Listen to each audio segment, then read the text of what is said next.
আসসালামু আলাইকুম। কি অবস্থা সবার? আশা করছি ভালো আছো। গত ভিডিওতে আমরা কিভাবে সাবজেক্ট থেকে অবজেক্ট লিখতে হয় এবং ভার্ব চেঞ্জ কিভাবে লিখতে হয় সেটা শিখেছি। এই পেজটাতেই আমরা এখন যেখানে আছি সেটাই শিখেছিলাম লাস্ট ক্লাসে। যদি কেউ মিস করে থাকো প্লিজ দেখে আসো, ওইখানে স্ট্রাকচারগুলো ক্লিয়ার করে বুঝিয়ে দিয়েছি এবং অ্যাক্টিভ প্যাসিভ বিষয়টা সম্পর্কে একটু তথ্য দিয়েছি। আজকে এই ওভারঅল এই সূত্রগুলোকে ইউজ করে কিছু ব্যতিক্রমী কিছু রুলস আছে যেগুলোকে শেখার পরে আমরা কিভাবে রিয়েল টাইম সর্ট আউট করা যায় সেগুলো শেখার চেষ্টা করব। চলুন শুরু করা যাক।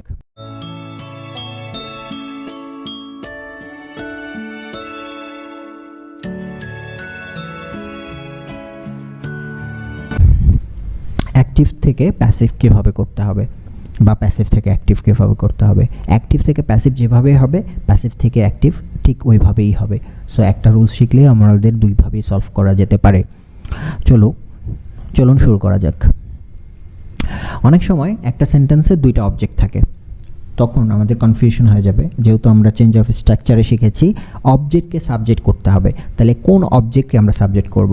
তখন আমাকে দেখতে হবে অবজেক্ট দুইটার ভিতরে একটা প্রাণীবাচক অবজেক্ট থাকতে পারে বা ব্যক্তিবাচক, আরেকটা অন্যান্য যে কোনো জড় পদার্থ যেমন বুক, ইংলিশ এগুলো থাকতে পারে। আর প্রাণীবাচক বলতে কি বুঝাইছি, বয় মানে ব্যক্তিবাচক, প্রাণী মানে কাউ।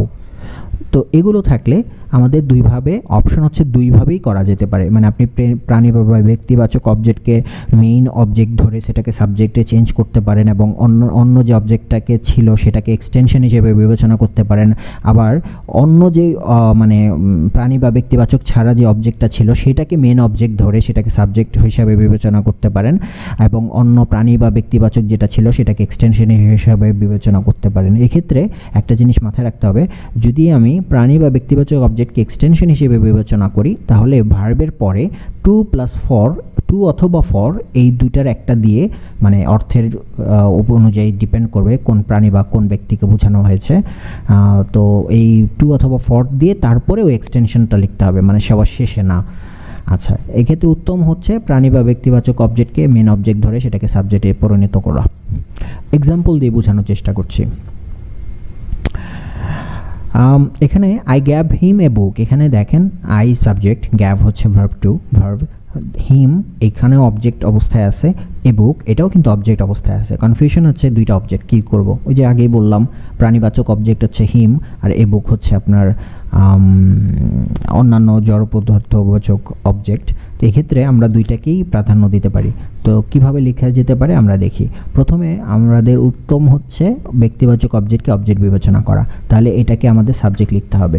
তাহলে হি লিখলাম সাবজেক্ট হিমের, আর গ্যাভ হচ্ছে ভার্ব টু, যেটাকে আমরা আগের ভিডিওতে শিখেছি কিভাবে ভার্ব টুকে অ্যাক্টিভে থাকলে প্যাসিভে লিখতে হয়, ওয়াজ ওয়ার প্লাস ভার্ব থ্রি।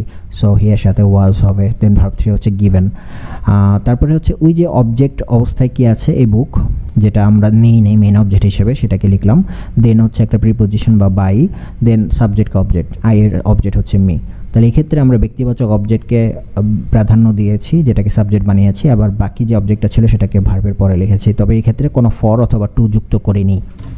আচ্ছা, এবার আমরা যদি ব্যক্তিবাচক অবজেক্টকে না ধরতাম তাহলে আমরা বস্তুবাচক অবজেক্টকে কিন্তু অবজেক্ট হিসেবে বিবেচনা করে সাবজেক্ট বানাতে পারতাম। যেমন এই বুক ছিল, এটাকে আমরা সাবজেক্ট বানালাম, দেন ওয়াজ গিভেন।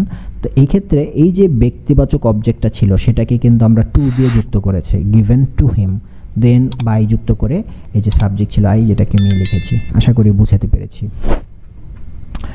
চলো আরেকটা রুলস দেখি।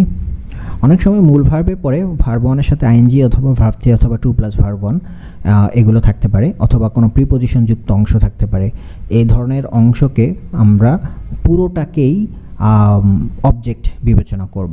অনেক সময় প্রিপোজিশনের ক্ষেত্রে অফ যুক্তই থাকে বেশিরভাগ সময়। আচ্ছা, এক্সাম্পল দেখার চেষ্টা করি। He knows A boy reading at the Dhaka university, মানে সে একটা বালককে চিনে যে পড়াশোনা করে ঢাকা ইউনিভার্সিটিতে।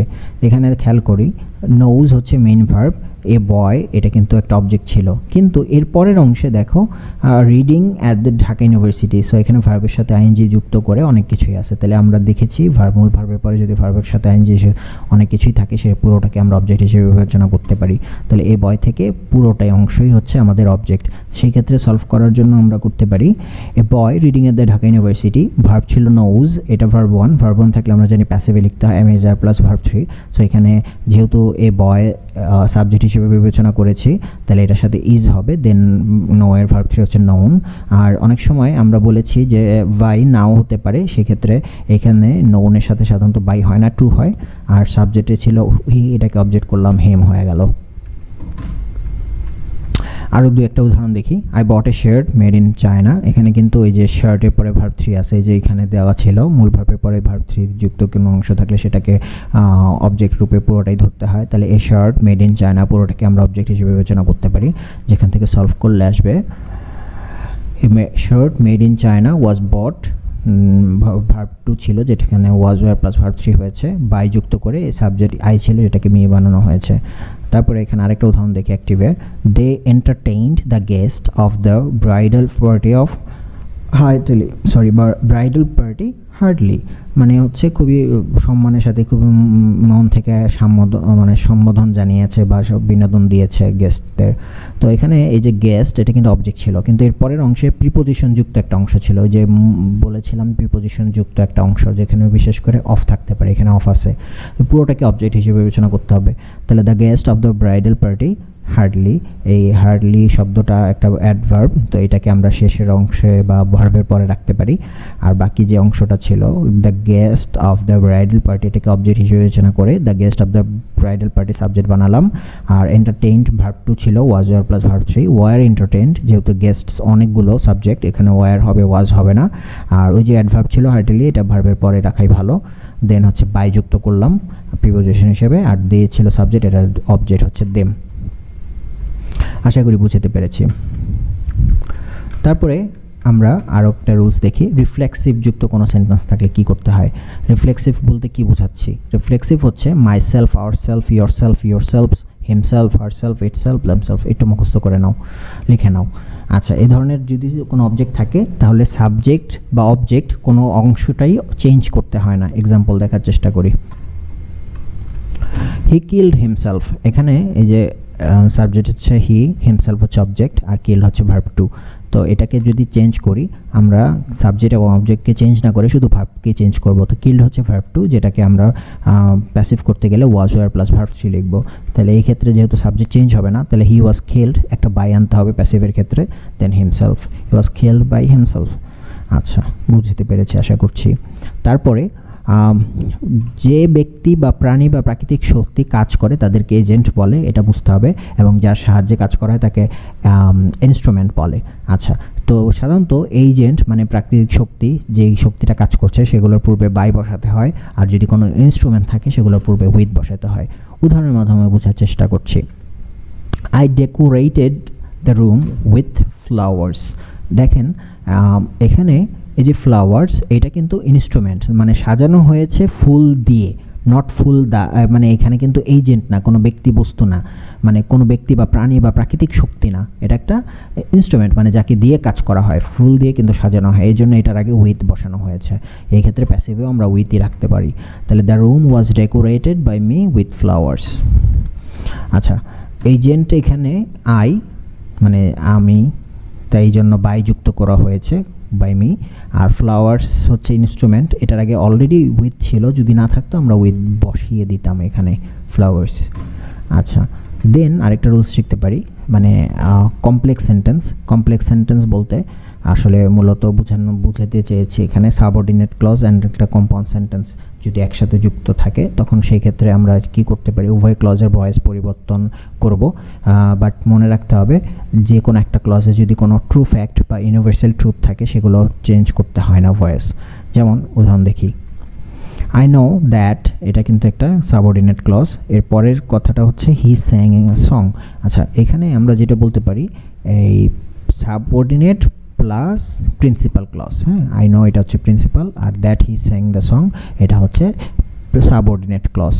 এইটাকে যদি আমরা চেঞ্জ করি চেঞ্জ করে আমরা কি লিখতে পারি, আই নো, এই প্রিন্সিপালকে চেঞ্জ করে লিখতে পারি ইট ইজ নোন টু মি, কেননা নো হচ্ছে ভার্ব ওয়ান, এটা চেঞ্জ করলে হচ্ছে ইজ নোন, আর সাবজেক্ট যেহেতু ছিল না আমরা আনবো it is known to me, আর নোনের সাথে তো বাই হয় না, টু, আর সাবজেক্ট ছিল আই, যেটা অবজেক্ট হচ্ছে মি। আর পরের অংশে যেটা ছিল হি স্যাং দ্য সং, এটাও কিন্তু একটা ক্লজ, এটাকেও চেঞ্জ করতে হবে কারণ এটা কোনো ট্রু ফ্যাক্ট না। তাহলে এখানে স্যাং হচ্ছে ভার্ব টু, আর দ্য সং হচ্ছে অবজেক্ট, যেটাকে সাবজেক্ট বানাবো, the song was sung by him. আশা করি বুঝাতে পেরেছি। এরপর একটা দেখি, people say that the Dhaka is the city of mosque. আচ্ছা, এখানে পিপল সে এটা হচ্ছে এই প্রিন্সিপাল ক্লজ, আর that the Dhaka city is the city of mosque এটা হচ্ছে সাবঅর্ডিনেট ক্লজ। তবে এই সাবঅর্ডিনেট ক্লজটা কিন্তু একেবারে ট্রু ফ্যাক্ট, সো এটা কিন্তু চেঞ্জ করবো না ভয়েসে।